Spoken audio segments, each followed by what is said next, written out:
اور میرے بھائیو جناب علی شیر خدا کرم اللہ تعالی وجہہ الکریم خیبر کے موقع پہ غزوہ خیبر ہوئی. صحابہ کرام خیبر جو غزوہ تھا اس کے لیے تیار ہوئے, جنگ ہوئی. حضرت ابوبکر صدیق رضی اللہ تعالیٰ عنہ کو آپ نے امیر بنایا. وہ جنگ کے لیے گئے, بڑی گمسان کی جنگ ہوئی, لیکن خیبر فتح نہ ہوا. جب خیبر فتح نہ ہوا دوسرے دن جناب عمر کو امیر لشکر بنایا, جنگ ہوئی, خیبر فتح نہ ہوا. تیسرے دن میرے اور آپ کے آقا مولا نے فرمایا یہ جھنڈا کل میں اس شخص کے ہاتھ میں دوں گا جو اللہ اور اللہ کے رسول سے محبت کرتا ہے. اللہ اور اللہ کا رسول بھی اس کے ساتھ محبت کرتے ہیں. وہ محب اللہ اور رسول ہے اور محبوب اللہ اور اللہ رسول ہے. فرمایا وہ بھی اس سے محبت کرتے ہیں اور یہ بھی ان سے محبت کرتا ہے. صحابہ کہتے ہیں ہم ساری رات سوچتے رہے کہ کل یہ جھنڈا کس کے ہاتھ میں دیا جائے گا. فرمایا صبح ہوئی, صحابہ سر جھکائے کھڑے ہیں, میرے آقا تشریف لائے. آپ نے فرمایا علی بن ابی طالب کہاں ہیں؟ صحابہ نے کیا حضور ان کی آنکھوں میں تکلیف ہے. میرے آقا نے فرمایا انہیں بلایا جائے. جب بلایا گیا تو سرکار نے ان کا سر مبارک اپنی گود مبارک میں رکھا تو سرکار نے لعاب دہن حضرت علی کی آنکھوں میں لگایا. سرکار کے لعاب دہن کا جناب علی کی آنکھوں میں جانا تھا کہ اللہ نے شفا عطا فرما دی, اور جب خیبر میں گئے تو اللہ نے خیبر کی فتح بھی عطا فرمائی.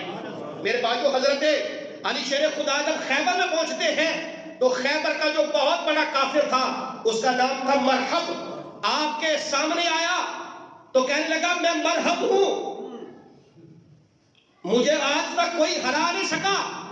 تو آپ نے رجس پڑھا اور کہنے لگے سمتنی امی حیدرہ. فرمایا مرحب میری ماں نے میرا نام حیدر رکھا ہے. میرے بھائیو حیدر اس شیر کو کہتے ہیں جو اپنا شکار جگاتا ہے, اسے دوڑنے کا موقع دیتا ہے, پھر پکڑ کر اس کے ٹکڑے ٹکڑے کر دیتا ہے. آپ نے فرمایا میری ماں نے میرا نام حیدر رکھا ہے. آپ نے اس کا بھی سر اس کے تن سے جدا کر دیا. لڑتے لڑتے آپ کے ہاتھ سے جو زرہ تھی وہ نیچے گر گئی. جناب علی شیر خدا نے جو خیبر کا دروازہ تھا اسے زور سے ہلایا اور اسے اکھیڑ کر آپ اسے ڈھال بنا کر جنگ لڑتے رہے. جب خیبر فتح ہوا تو فرمایا زور سے آپ نے بائیں ہاتھ سے اس دروازے کو پھینک دیا.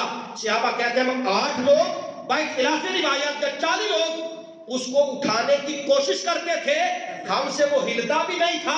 جناب علی شیر خدا اسے ڈھال بنا کے لڑتے رہے. جب آپ خلیفہ مقرر ہوئے نا تو کوفہ کی جامع مسجد میں آپ کھانا کھا رہے تھے, سوکھی روٹی پانی میں بھگو کر آپ کھا رہے تھے تو کھائی نہیں جا رہی تھی. ایک نوجوان آپ سے ملنے آیا, اس نے پوچھا کہ علی بن ابی طالب کہاں ہیں؟ کسی نے کہا وہ سامنے مسجد میں بیٹھے ہیں کھانا کھا رہے ہیں.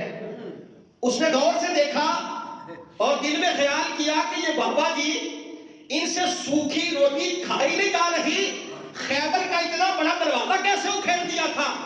آپ نے فرمایا بیٹے ادھر آ, کیا سوچ رہا ہے؟ کہنے لگا حضرت یہ سوچ رہا ہوں. آپ نے فرمایا کہ اگر علی کی طاقت دیکھنی ہے تو علی کی طاقت تو یہ ہے کہ علی سے روٹی کا ٹکڑا نہیں چبایا جاتا. وہ جو خیبر میں اللہ نے مجھے طاقت عطا فرمائی تھی وہ خدا کی طاقت تھی یا مصطفیٰ کی طاقت تھی.